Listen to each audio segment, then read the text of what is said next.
Zoom application open பண்ணிக்கோங்க. Zoom ஆப்க்குள்ளேயே இருங்க. மினிமைஸ் பண்ண வேணாம். Hi friends everyone. This is Saravanan, double universal crown director. இன்னைக்கு டேட் வந்து அக்டோபர் 4ஆம் தேதி சாட்டர்டே. இந்த அக்டோபர் மந்த்துக்கான பிசினஸ் இப்பதான் ஆரம்பிச்சிருக்கு. அக்டோபர் மந்த் இப்பதான் புதுசா ஸ்டார்ட் ஆயிருக்கு. அக்டோபர் மந்த் இப்ப ஆரம்பிச்சிருக்கு அப்படின்னா, அடுத்து பார்த்தீங்கன்னா வந்து நவம்பர், டிசம்பர் அப்படியே இந்த வருஷமே முடிஞ்சிரும். ஒவ்வொரு மாசமும் அப்படிங்கிறது நமக்காக வெயிட் பண்ணாது. நம்ப என்ன பண்ணிட்டு இருக்கோங்கிறதெல்லாம் பார்க்காது. நேரமும், காலமும் எதுக்கும் வெயிட் பண்ணாது அப்படிங்கிறதுக்கு, ஆ ஒரு சிலருக்கு புரியும் அப்படின்னு நான் நம்புறேன். நம்ப ஏஜ் ஆகிக்கிட்டே போகுது. காலங்கள் ஓடிக்கிட்டே போகுது. எல்லாருக்குமே வந்து ஒரு கனவுன்னு ஒண்ணு இருக்கும்.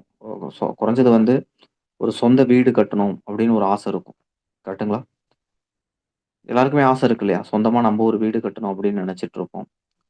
அதாவது நீங்க வந்து ஒரு 30 வயசுல வந்து ஒரு வீடு கட்டலாம்னு முடிவு பண்றீங்க அப்படின்னா, ஒரு ஹோம் லோன் போடுறோம் அப்படின்னா, நமக்கு வந்து அதிகபட்சம் வந்து 30 வருஷம் டென்யூர் குடுப்பாங்க, ஹோம் லோனுக்கு. அதுவே வந்து ஒரு 35 வயசு, 40 வயசுல நம்ம ஹோம் லோன் எடுக்கிறோம்னா, அதிகபட்சம் 20 வருஷம் தான் குடுப்பாங்களே. ஏன்னா 60 வயசு வரைக்கும் தான் ஹோம் லோனோட இஎம்ஐ கால்குலேட் பண்ணுவாங்க. நம்ம ஏஜ் வந்து 30ஆ இருந்தா தான் 30 வருஷம். 40ஆ இருந்தா 20 வருஷம் தான். 45ல எடுக்கிறீங்கன்னா 15 வருஷம் தான். நீங்க 20 வருஷம், 25 வருஷம் கேட்டாலும் குடுக்க மாட்டாங்க.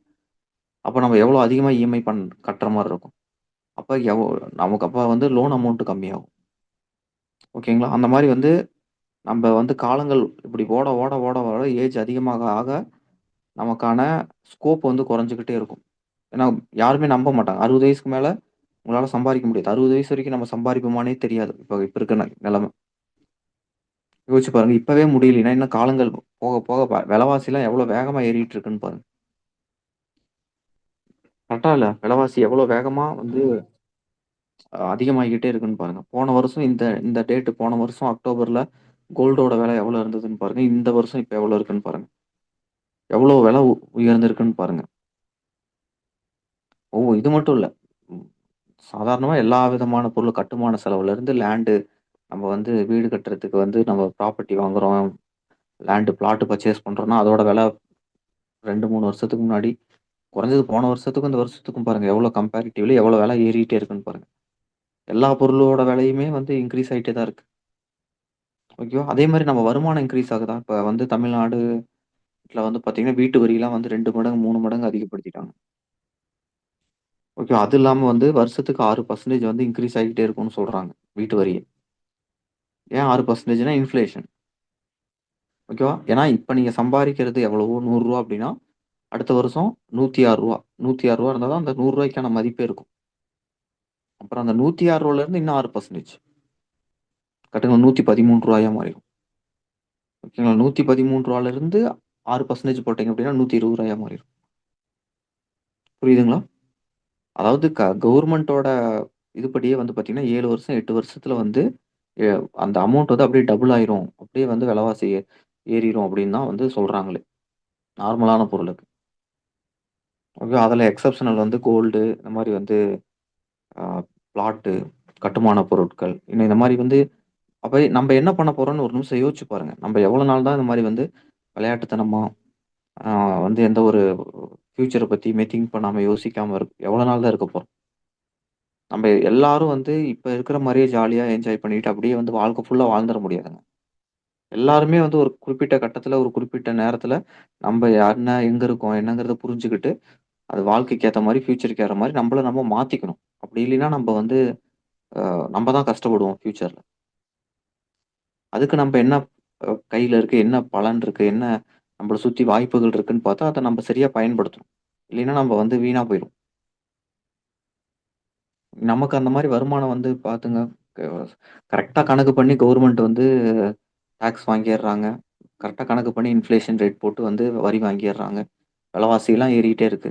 அதே மாரி கவர்மெண்ட் வந்து கரெக்ட்டா கணக்கு போட்டு நீங்க இன்கிரிமெண்ட் 6% வருஷம் வருஷம் குடுத்துருங்கன்னு சொல்லுவாங்களா?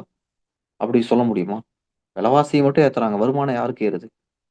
யோசிச்சு பாருங்க. 5 வருஷத்துக்கு முன்னாடி வாங்கிட்டு இருந்த அதே இன்கம் தான் இப்பவும் வாங்கிட்டு இருக்கிறவங்க இருக்காங்க. நான் வந்து 13 வருஷத்துக்கு முன்னாடி நான் வந்து வேலைக்கு போம்போது மினிமம் ரூ. 10,000 அப்படின்னா, இப்பவும் எத்தனையோ பேர் வந்து எம்என்சி கம்பெனிலயே ரூ. 10,000க்கு சேர்றவங்களும் இருக்காங்க. இப்பவும் யோசிச்சு பாருங்க. விலைவாசி இப்ப இன்கிரீஸ் ஆகிட்டே தான் இருக்கு. ஆனா வருமானம் இன்கிரீஸ் ஆகுதா அப்படின்னு கேட்டா கிடையவே கிடையாது. ஓகே. அதுவும் இல்லாம அந்த வேலையாவது நிரந்தரமா இருக்கான்னு கேட்டா அதுவும் கிடையாது. அதுவும் வேலைய விட்டு அனுப்புறாங்க. ஒரு பக்கம் விலைவாசிலாம் ஏறிக்கிட்டே இருக்கு. ஒரு பக்கம் வந்து வேலை வாய்ப்பு கம்மியாயிட்டே இருக்கு. அப்ப என்ன பண்ணுவாங்க? மக்கள் வந்து வேற ஏதாவது தேடுவாங்க கண்டிப்பா. வரப்போகும் கண்டிப்பா வந்து இன்னும் வரக்கூடிய காலங்கள்ல வந்து பார்த்தீங்க அப்படின்னா, இப்ப இருக்கக்கூடிய உலகத்துல இருக்கக்கூடிய சிஸ்டமே மாறிரும்ன்றாங்க. காலையில எந்திரிக்கிறோம், நம்ம வந்து ஸ்கூலுக்கு போறோம், இல்ல காலேஜ் போறாங்க, வேலைக்கு போறாங்க. இப்படிங்கிற மாரியே இருக்காது. ஓகேவா? இந்த மாரி ஃபார்மேட்டே இருக்காது. ஓகேவா? காலேஜ் போய் டிகிரி வாங்கணுங்கிறது இருக்காது. எல்லாமே வந்து அப்படியே வந்து இந்த கல்ச்சரே மாறும். அப்படியே அப்படின்னு சொல்றாங்க. ஆனா உலகம் இயங்கும். அப்பயும் வந்து மணி இருக்கும், எல்லாமே இருக்கும். அதுக்கேத்த மாரி அவங்கவங்க மாற வேண்டியதா இருக்கும். சரி அதெல்லாம் விடுங்க. அதெல்லாம் எப்போ வருதோ. இப்ப நம்மள சுத்தி இதுதான் அடுத்த 5 வருஷத்துக்குள்ள என்ன நடக்குங்கிறத நம்ம கணிக்கணுமா இல்லையா? ஓகே. அடுத்த 5 வருஷத்துக்குள்ள நமக்கு நம்ம நாட்டுக்குள்ள அ நம்மள சுத்தி வந்து என்ன மாறுதல் வரப்போகுதுங்கிறத கொஞ்சம் கவனிச்சு பாருங்க. எத்தன பேரோட வேல வந்து இழக்க போறாங்க தெரியுமா? எல்லாரும் படிச்சு முடிச்சவங்க எல்லாரும். ஒரு நிமிஷம் யோசிச்சு பாருங்க. நான் சொல்றது சரியா தப்பான்னு யோசிச்சு பாருங்க. படிச்சு முடிச்சவங்க எல்லாரும் படிச்சு முடிச்சுட்டு போயிட்டு, அ வயக்காட்டுல இறங்கி விவசாயமா பண்ணிட்டு இருக்காங்க. எல்லாரும் படிச்சு முடிச்சுட்டு, நல்லா ஷர்ட்டு, பேண்ட் போட்டு, ஷூ மாட்டிட்டு, ஒரு கம்பெனில ஏசி ரூம்ல உட்காந்து வேலை செய்றாங்க. கரெக்ட்டா? அந்த மாரி ஏசி ரூம்ல உட்காந்து வேலை செய்றவங்களோட வேலை எல்லாத்தையும் ரீப்ளேஸ் பண்றதுக்கு தான் இப்ப ஆட்டோமேஷன் வந்துட்டு இருக்கு. ஓகேங்களா? இப்ப ஆட்டோமேஷன் அப்படின்னு சொல்லிட்டு எல்லாமே வந்து ரொபோட்டிக்கா எல்லாமே வந்து ஆட்டோமேட்டிக்கா அதுவே வந்து பண்ணி அந்த வேலைய, அந்த ப்ராடக்ட்ட அத மேனுஃபேக்சர் பண்றதுக்கு, அது என்ன வேலையெல்லாம் இருக்கோ, அது எல்லாத்தையுமே சிம்ப்ளிஃபை பண்றதுக்கு, ஃபர்ஸ்ட்டு வந்து 10 பேர் செய்றத ஒரு கம்ப்யூட்டர் செஞ்சுச்சு. இப்ப 10 கம்ப்யூட்டர் செய்றத வந்து ஒரு சூப்பர் கம்ப்யூட்டர் செய்யுது. ஓகேங்களா? எல்லாமே ஆட்டோமேஷன் ஆகுது. எல்லாமே வந்து சிஸ்டமேட்டிக்கா வந்து பண்றாங்க. மேனுஃபேக்சரிங் யூனிட்ல வந்து எதுக்கு வந்து 1000 பேர் வேலை செய்றாங்க. அங்க என்னென்னலாம் என்ன வேலை செய்றாங்கங்கிறத மானிட்டர் பண்ணி, அதெல்லாம் எப்படி ஆட்டோமேட் பண்ணலான்னு சொல்லிட்டு வொர்க் பண்றாங்க. இப்ப நெறைய ஆட்டோமேஷன்க்காக வொர்க் பண்ணிட்டு இருக்காங்க. இப்பவே எவ்வளோ பேர் வேலை இழக்குறாங்க. இன்னும் வரக்கூடிய காலங்கள்ல கொத்து கொத்தா வேலைய விட்டு அனுப்புவாங்க அப்படின்னு சொல்றாங்க. இப்ப தான் வந்து இது லே ஆஃப் அப்படிங்கிறதே ஸ்டார்ட்டிங் அப்படின்றாங்க. ஜஸ்ட் இப்ப தான் ஸ்டார்ட்டிங் அப்படின்றாங்க. நாட் ஒன்லி இந்த வந்து எம்.என்.சி கம்பெனி அப்படின்னு கிடையாது. ஓகேவா? மனிதர்கள் எங்கெல்லாம் உட்காந்து வேலை செஞ்சுட்டு இருக்காங்களோ, எங்கெல்லாம் வந்து யாருக்கெல்லாம் சம்பளம் குடுக்குறாங்களோ, அந்த சம்பளம் குடுக்குறாங்க. 10 பேருக்கு சம்பளம் குடுக்குற இடத்துல 7 பேரா மாத்தப் போறாங்க. 5 பேரா மாத்தப் போறாங்க. ஏன்னா வந்து அங்க வந்து புரொடக்ஷன் வந்து ஆ இன்கிரீஸ் பண்றதுக்கும், அங்க அந்த எக்ஸ்பென்சஸ் வந்து குறைக்கிறதுக்கும் தான் இப்ப வந்து அந்த வேலையில யார் இருக்காங்களோ அவங்களுக்கு தான் ஃபியூச்சரே. புரியுதுங்களா? அந்த மாரி புது புது கண்டுபிடிப்புகள், இன்னோவேஷன் இந்த மாரி ஆட்டோமேஷன் இந்த மாரி வந்து ஆ இம்ப்ரூவ் பண்ணக்கூடிய வேலையில யாரெல்லாம் இருக்காங்களோ, கம்பெனியோட எக்ஸ்பென்சஸ் யாரெல்லாம் குறைக்கிறாங்களோ, அவங்களுக்கு தான் வந்து இப்ப ஸ்கோப்பே. அந்த அளவுக்கு வந்து எதுக்காக நான் இதெல்லாம் சொல்லிட்டு இருக்கேன்? ஏங்க நீங்க பயப்பட வேண்டாம். உங்க கையில வெஸ்டேஜ் இருக்கு. நீங்க நம்பிக்கையோட எடுத்து பண்ணுங்க. வெஸ்டேஜ வந்து ஏனோ தானோன்னு பார்க்காதீங்க. கரெக்ட்டா டைமுக்கு ட்ரெய்னிங் வாங்க. ட்ரெய்னிங் அட்டெண்ட் பண்ணுங்க. பிசினஸ கத்துக்கணும்னு நெனச்சு ட்ரை பண்ணிட்டே இருங்க. சும்மா ஃப்ரீயா கிடைச்சிருக்கு அப்படின்னு சொல்லிட்டு அப்புறம் பார்த்துக்கலாம், அப்புறம் பார்த்துக்கலாம்ன்னு தள்ளி போடாதீங்க. கடவுள் உங்களுக்கு ஒரு வாய்ப்ப குடுத்துருக்காரு. வரக்கூடிய காலங்கள் ரொம்ப மோசமா இருக்க போகுது. உங்க லைஃப் அந்த மாரி மோசமா இருக்கக்கூடாதுன்னு சொல்லிட்டு தான் கடவுள் இப்பவே உங்களுக்கு ஒரு வாய்ப்ப குடுத்துருக்காரு. இத நீங்க அடிச்சு புடிச்சு தடுமாறி எப்படியோ ஒண்ணு அடுத்து ஒரு சில வருடங்கள்ல இதுல நீங்க மேல வந்தீங்கன்னா, அப்போ உங்களோட இன்கம் சோர்ஸ் இப்ப நீங்க என்ன இன்கம் எடுத்துட்டு இருக்கிறீங்களோ, எதுல வருமானம் இப்ப வந்துட்டு இருக்கோ, அந்த இன்கம் நாளைக்கு வீக் ஆகும்போது, அங்க வருமானம் குறையும்போது, இங்க வெஸ்டேஜ் உங்களுக்கு பேலன்ஸ் பண்ணி, அதுல வந்து உங்களுக்கு வருமானம் வரும். உங்க லைஃப் மோசமாக கூடாதுன்னு கடவுள் வந்து உங்களுக்கு இந்த வாய்ப்ப குடுத்துருக்காரு. அப்படிதான் நான் பார்க்குறேன். அப்படிதான் எனக்கு நான் பார்க்குறேன். ஓகேவா? நான் வந்து என்னோட வேலையவே நான் பண்ணிட்டு இருந்திருந்தேன்னா, வெஸ்டேஜ் கிடைக்கும்போது, வெஸ்டேஜ் எதுக்குடா பண்ணணும்னு நான் என்னோட வேலைய பண்ணிட்டு இருந்திருந்தேன்னா, அந்த டைம்ல வந்து கோவிட் வந்துச்சு. என் கூட வேலை செஞ்சுட்டு இருந்த ஒரு சிலருக்கு வேலை போச்சு. ஒரு சிலருக்கு பாதி சம்பளம். இப்பல்லாம் அவங்க என் கூட வேலை செஞ்சவங்கலாம் அங்க அந்த இடத்துலயே இல்ல. எல்லாம் தெரிச்சு எங்கெங்கேயோ போய் என்னென்னமோ பண்ணிட்டு இருக்கிறாங்க. ஓகேவா? அப்ப நான் வந்து எனக்கு வெஸ்டேஜ் வந்து கரெக்ட்டா கோவிட்க்கு முன்னாடி கிடைச்சுச்சு. கரெக்ட்டா கடவுள் வந்து, "பாரு நீ அங்க இருந்திருந்தீன்னா உனக்கு மோசமாயிருக்கும். நீ புடிச்சுக்கோ" அப்படின்னு சொல்லி நான் புடிச்சுக்கிட்டேன். நான் வந்தேன். நான் அந்த ட்ராக்க விட்டுட்டு இந்த ட்ராக்ல ஏறுனேன். அந்த ட்ராக் வந்து வண்டி கவுந்துருச்சு. நான் இந்த ட்ராக்ல ஏறுனோனே என் வண்டி மேல போயிருச்சு. ஓகேவா? இது மாரி தான் உங்களுக்கும் வந்து கடவுள் குடுத்துருக்காரு. வரக்கூடிய காலங்கள் இவ்வளோ மோசமா இருக்கு. நான் ஒண்ணும் சும்மாலாம் சொல்லலைங்க. பயம்லாம் படுத்தல. நீங்க போய் ரிசர்ச் பண்ணி பாருங்க. இப்ப அமெரிக்கால என்ன நடந்துட்டு இருக்கு தெரியுமா? H1B விசான்னு சொல்லிட்டு அமெரிக்கால வந்து வெளிநாட்டுக்காரங்க வந்து அமெரிக்கால வந்து வேலை செய்யக்கூடிய விசாவோட அந்த டெபாசிட் அமௌண்ட் ஃபர்ஸ்ட்லாம் வந்து $5,000 இருந்தது அப்படின்னா டாலர்ல இருக்கு. ஓகேவா? நான் வந்து ஒரு $5,000 2000லேருந்து $5,000 கட்டிட்டு இருந்த இடத்துல $1,00,000 கட்ட சொல்றாங்க. யோசிச்சு பாருங்க. அது யாரு கட்டுவா? கம்பெனி தான் கட்டுவாங்க. ஓகேவா? அந்த கம்பெனி தான் கட்டுவாங்க. அந்த கம்பெனி வந்து ஒருத்தன இந்தியால இருந்து அமெரிக்காவுக்கு வந்து அ ஒருத்தன வேலைக்கு எடுக்குறாங்க அப்படின்னா, அவனுக்காக அமெரிக்கா அந்த கம்பெனி வந்து அமெரிக்காவுக்கு அந்த விசாக்கான ஃபீஸ கட்டிருவாங்க. அந்த ஒண்ணும் அந்த ஆள் கட்ட போறதில்ல. இப்போ $1,00,000 மாத்திட்டாங்க. $1,00,000 அந்த அமெரிக்கன் கம்பெனி வந்து அந்த இந்தியால இருந்து ஒருத்தன எடுக்கிறதுக்காக, விசாக்காக கட்டுவாங்களா? கட்டவே மாட்டாங்க. அப்ப வேணான்னு சொல்லிட்டு நான் வந்து அமெரிக்காலயே வேல குடுத்துக்கிறேன். அங்க இருக்கிறவனவே நான் எடுத்து வேலை செஞ்சுக்கிறேன்னு தான் அவங்க முடிவு எடுப்பாங்க. இதுக்காக தான். இப்ப என்னங்க ஆச்சு? இந்த H1B விசாக்கு வந்து $1,00,000 வந்து கட்டுறது என்ன நமக்கு எப்படி பாதிக்கும் அப்படின்னா, நல்லா கேட்டுக்கோங்க. 100 பேர்ல 75 பேர் இந்தியன்ஸ் தான் போறாங்களாமா வேலைக்கு. H1B விசா யாரெல்லாம் வந்து எடுத்துட்டு அமெரிக்காவுக்கு வேலைக்கு போறவங்கல்ல, எல்லா கண்ட்ரில இருந்து வேலைக்கு போறாங்க, இல்லன்னு சொல்லல. அதுல 100ல 75% அமெரிக்கன்ஸ் தான் வந்து இந்தியன்ஸ் தான் அமெரிக்காவுக்கு போறாங்க. H1B விசா யூஸ் பண்றவங்கல்ல 100ல 75% வந்து இந்தியன்ஸ். 11% வந்து சைனீஸ். மீதி 11 தான் சைனீஸ். 75% இந்தியன்ஸ். நீங்க போய் ரிசர்ச் பண்ணி பாருங்க. ஓகேவா? மீதி இருக்கக்கூடிய வேற ஒரு சில கண்ட்ரிலாம் 1% 2% 3%. அப்ப இந்த H1B விசாவுக்கு இந்த மாரி வந்து அமௌண்ட் இன்கிரீஸ் பண்ண உடனே அதிகமா பாதிக்கிறது இந்தியன்ஸ் தான். ஓகேவா? அப்ப எத்தன பேரோட வேல போகும்ன்னு பாருங்க. இது உங்களுக்கு தெரியுமான்னு தெரியல. இந்த H1B விசாக்கான நியூஸ் வந்து ட்ரம்ப் வந்து அனவுன்ஸ் பண்ணும்போது, ஆ ச இது அது பேரு என்ன? அமெரிக்கால இருந்து இந்தியாவுக்கு போற ஃப்ளைட்டு உள்ள எல்லாம் ஏறிட்டாங்க பேசஞ்சர்ஸ். ஓகேங்களா? பேசஞ்சர்ஸ்லாம் ஏறிட்டாங்க. அப்புறமேட்டு வந்து ஃப்ளைட் வந்து டேக் ஆஃப் ஆகறதுக்கு ரெடியா இருக்கு. மூவ் ஆயிட்டு இருக்குது. அப்போ வந்து ட்ரம்ப் வந்து இந்த மாரி அனவுன்ஸ் பண்றான். H1B விசாவ வந்து ரினியூவல் பண்றதுக்கு இது மாரி புதுசா எடுக்கிறவங்களுக்கெல்லாம் வந்து $1,00,000 இருந்தா தான் எடுக்க முடியும். அப்படின்னு சொல்லிட்டு ரினியூவல் பண்ண உடனே அந்த நியூஸ் வந்து இந்தியா அந்த அந்த ஃப்ளைட்ல வந்து சொல்றாங்க. உடனே அந்த கம்பெனில வேல அந்த கம்பெனிக்காரங்கலாம் வந்து அந்த கம்பெனியோட எம்ப்ளாயீஸ் யாரெல்லாம் இப்ப இந்தியாவுக்கு போறதுக்கு வந்து டிக்கெட் வாங்கியிருந்தாங்களோ, இந்தியாவுக்கு போயிட்டு இருக்காங்களோ, எல்லாருக்கும் கால் பண்ணி சொல்றாங்க. அந்த ஃப்ளைட்ல இருந்தவங்க, இந்தியாவுக்கு போனவங்க எல்லாரும் இந்தியன்ஸ் அமெரிக்கால வேலை செய்றவங்க தானே எல்லாம் இந்தியாவுக்கு போவாங்க. அந்த ஃப்ளைட்ல இருந்தவங்க எல்லாரும் அப்பவே வந்து அது கேன்சல் பண்ணிட்டு வெளிய வந்துட்டாங்களாமா. அப்ப எவ்வளோ சீரியஸ்ன்னு பாருங்க. அவங்க நாட்டுக்குள்ள வந்து இன்னும் என்னென்னலாம் ட்ரம்ப் இது பிரச்சனை பண்ணுவான். ஏன்னா நம்ப நாட்ல ஊர்ல இருக்கிறது தாங்க சேஃப். வெளிய வேற இப்ப சைனா இப்ப இப்ப இப்ப வந்து ஆஸ்திரேலியால உங்களுக்கு என்ன நடக்கும்னு தெரியும்னு நெனைக்கிறேன். ஆஸ்திரேலியால வந்து இந்தியன்ஸ் தான் நெறைய பேர் வராங்க. இந்தியன்ஸ் வரதுனால எங்க விலைவாசிலாம் ஏறுது அப்படின்னு சொல்லிட்டு ஆஸ்திரேலியால போராட்டம் நடக்குது. உங்களுக்கு தெரியுமா? ஓகேங்களா. ஆஸ்திரேலியால வந்து இந்தியன்ஸ் யாரையோ வந்து அடிச்சே கொன்னு போட்டாங்கன்னு சொல்லிட்டு நியூஸ். இதெல்லாம் உங்களுக்கு தெரியுமான்னு தெரியல. அப்ப பாருங்க வெளிநாட்ல போயிட்டு அங்க வந்து வாழலாம். அங்க போய் செட்டில் ஆயாச்சு. லைஃப் அங்க மாறியாச்சு. அங்க வந்து ஆ என்ஆர்ஐயா வந்து அங்க வந்து லைஃப்ப செட்டில் பண்ணி எப்படியோ அடிச்சு புடிச்சு போய் அங்க செட்டில் ஆனாலும் நிம்மதி இல்ல.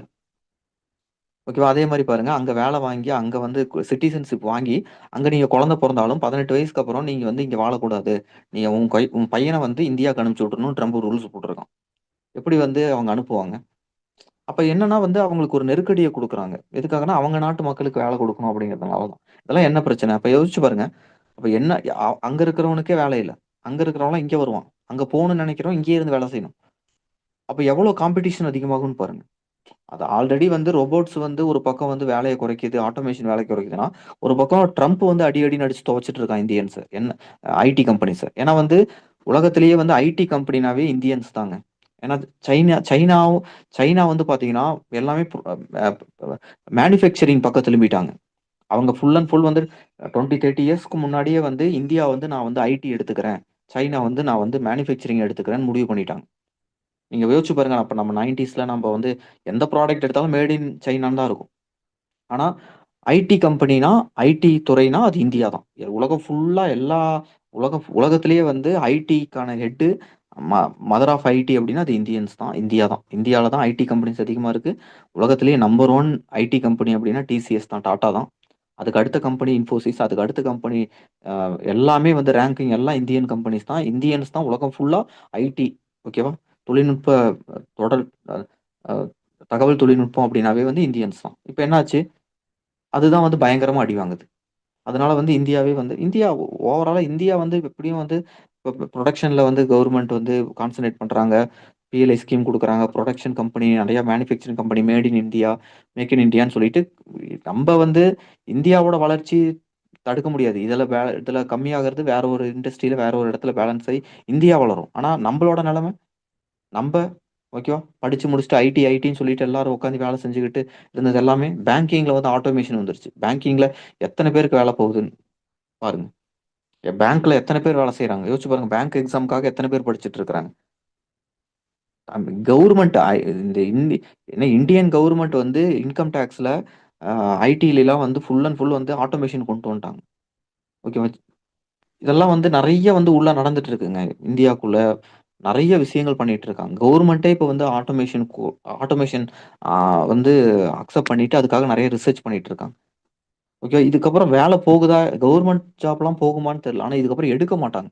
புது ஆளுங்கள எடுக்கிறது வந்து கம்மியாகும். ஏன்னா ஆட்டோமேஷன்னால வந்து அதெல்லாம் வந்து குறையும். அப்ப நம்ப வருமானத்துக்கு நம்ப ஏதாவது ஒண்ணு பண்ணணும்ல. ஓகேவா? கஷ்டப்படுறவன் கஷ்டப்படட்டுங்க. ஓகே. நம்ப வந்து கஷ்டப்படக்கூடாது. நம்ப கையில ஒரு வாய்ப்பு இருக்குல்ல. அப்ப இத விட்டுட்டு நம்ப என்ன பண்ண போறோம்? யோசிச்சு பாருங்க. யோசிச்சு முடிவெடுங்க. உங்க கையில வெஸ்டேஜ் இருக்கு. ஓகேவா? உங்க கையில வெஸ்டேஜ் இருக்கு அப்படிங்கும்போது என்ன பண்ணணும்? சரி ஓகே. அதனால வந்து கையில வந்து வெஸ்டேஜ் அப்படிங்கிற இந்த ஆப்பர்ச்சுனிட்டிய வந்து அவ்வளோ ஈஸியா விட்டுறாதீங்க. அவ்வளோ ஈஸியா பார்க்காதீங்க. எத்தன பேர் வந்து இந்த வருமானம் வந்து இல்லாம வருமானம் என்ன ஆகுமோன்னு சொல்லிட்டு எவ்வளோ பேர் வந்து நம்ம நாட்டுக்குள்ள இந்தியர்கள் வெளிநாட்டுல எவ்வளோ பேர் கஷ்டப்படுறாங்க, என்ன பண்றதுன்னு தெரியாம. ஏன்னா காலங்கள், சூழ்நிலை எல்லாம் மாறிட்டு இருக்குங்க. நமக்கு அகைன்ஸ்டா மாறிட்டு இருக்கு. ஆனா நமக்கு நம்ம கடவுள் வந்து நம்ம எப்ப பண்ண புண்ணியமோ, என்ன என்ன பண்ணமோ தெரியல. நமக்கு வெஸ்டேஜ குடுத்துருக்காரு. ட்ரெய்னிங் பார்க்கறதுக்கு இந்த பண்ணணுங்கிற ஒரு எண்ணத்தையும், இந்த பொறுமையும் குடுத்துருக்காரு. அத முழுசா பயன்படுத்தி சக்சஸ் பண்ணுங்க. இவ்வளோ தூரம் வந்துட்டீங்க. ஓகேவா? தொடர்ந்து இதுக்காக வொர்க் பண்ணுங்க. என்ன தெரியலையோ, புரியலையோ கேளுங்க. உங்க லீடர்ஸ் கூட டிஸ்கஸ் பண்ணுங்க. விட்றாதீங்க. 2ல ஒரு கை பார்க்காம விட்றாதீங்க. கண்டிப்பா சக்சஸ் பண்ணுவேன். எப்படி எனக்கு நடக்காம போகும்? கிவ் அப் பண்ணாதீங்க. நீங்க சோர்வடையாதீங்க. தொடர்ந்து ஃபைட் பண்ணிக்கிட்டே இருங்க. தொடர்ந்து ட்ரை பண்ணிக்கிட்டே இருங்க. இங்க யாரு சேர்றாங்க, சேரல. யார் காது குடுத்து கேட்கறாங்க, கேட்கல. சேர்ந்தவங்க பண்றாங்க, பண்ணல. ட்ரெய்னிங் அவங்க வராங்க, வரல. நீங்க எல்லாத்துலயும் பெஸ்ட்டா இருங்க. எல்லாத்துலயும் ஃபர்ஸ்ட்டா இருங்க. உங்க வேலைய நீங்க பாருங்க. நீங்க டைமுக்கு ட்ரெய்னிங் வந்துருங்க. ட்ரெய்னிங் அட்டெண்ட் பண்ணுங்க. ஃபீட்பேக் போடுங்க. வெஸ்டேஜ் விட்டு இவங்க சேரல, அவங்க சேரல, அவங்க பண்ணல அப்படிங்கிறதுக்காக நீங்க விட்டுட்டு போகாதீங்க. ஓகேவா? அவங்க நாளைக்கு அவங்களுக்கு என்ன பிரச்சனை வந்தாலும் அவங்களுக்கு ஏதாவது சப்போர்ட் இருக்கும், ஏதாவது சொத்து இருக்கும். அப்பா, அம்மா சேர்த்து வச்சிருப்பாங்க. நமக்கு ஏதாவது இருக்கா? அத யோசிச்சுக்கோங்க. அவங்க பண்ணல, அவங்க சேரலங்கிறதெல்லாம் முடிவு அத பத்தி நீங்க எதுவும் வந்து யோசிக்காதீங்க. நீங்க பண்ணுங்க. உங்கள மாரி, என்ன மாரி இந்த பிசினஸ் ஓகே பண்ணலாம்னு நெனைக்கிறவங்க வந்து பண்ணுவாங்க. அதுல மட்டும் உறுதியா இருங்க. நீங்க துவண்டு போயிறாதீங்க, நின்னு போயிறாதீங்க. தொடர்ந்து டைமுக்கு ட்ரெய்னிங் வாங்க. எல்லாரும் 7:50க்கு ர அ ரிப்பீட்டட் அலாரம் வச்சுக்கோங்க. உங்க ஃபோன்ல 7:50க்கு ரிப்பீட்டட் அலாரம் எவ்ரிடே 7:50 அ ஈவ்னிங் பிஎம் வந்து அலாரம் வச்சுக்கிட்டு கரெக்ட்டா அலாரம் அடிச்ச உடனே ஆஃப் பண்ணிட்டு ட்ரெய்னிங் லிங்க் கிளிக் பண்ணி உள்ள வந்து உட்காந்து டெடிகேட்டடா ட்ரெய்னிங் அட்டெண்ட் பண்ணி முழுமையா கேட்டு, உண்மையா ட்ரை பண்ணிக்கிட்டே இருங்க. நம்ம போடுற எஃபோர்ட்க்கு, நம்ம போடுற உழைப்புக்கு கண்டிப்பா அதுக்கான பலன் கண்டிப்பா கிடைக்கும். உண்மையா நீங்க ட்ரை பண்றீங்க அப்படின்னா, அதுக்கான விளைவு கண்டிப்பா உங்களுக்கு இருக்கும். அத அப்படி ஏமாந்து போகவே மாட்டீங்க. நான் உறுதியா சொல்றேன். உண்மையா ட்ரை பண்றீங்க. நடக்குது, நடக்கல. ரிசல்ட் வருது, வரல. உண்மையா உட்காந்து ட்ரை பண்றீங்க. இந்த பிசினஸ்க்காக டைம் குடுக்குறீங்க. உங்க வேலைய நீங்க சின்சியரா பண்றீங்கன்னா, அதுக்கான பலன் அதுக்கான பலன் வந்து கண்டிப்பா உறுதியா உங்களுக்கு கிடைக்கும். விட்றாதீங்க. தொடர்ந்து ட்ரை பண்ணிக்கிட்டே இருங்க. நான் இப்ப இந்த ட்ரெய்னிங்க அ அப்படியே கன்டின்யூ பண்றதுக்கு நான் வந்து இங்க ஸ்ரீராம் ஸ்டார் டைரக்டர் அவர இன்வைட் பண்றேன். அவர் இந்த ட்ரெய்னிங் இந்த பிசினஸ் பத்தி, பிசினஸ் எப்படி பண்ணணும் அப்படிங்கிறதெல்லாம் நெறைய விஷயங்கள் ஷேர் பண்ணுவாரு. கேளுங்க. Thank you. Wish you well. Thank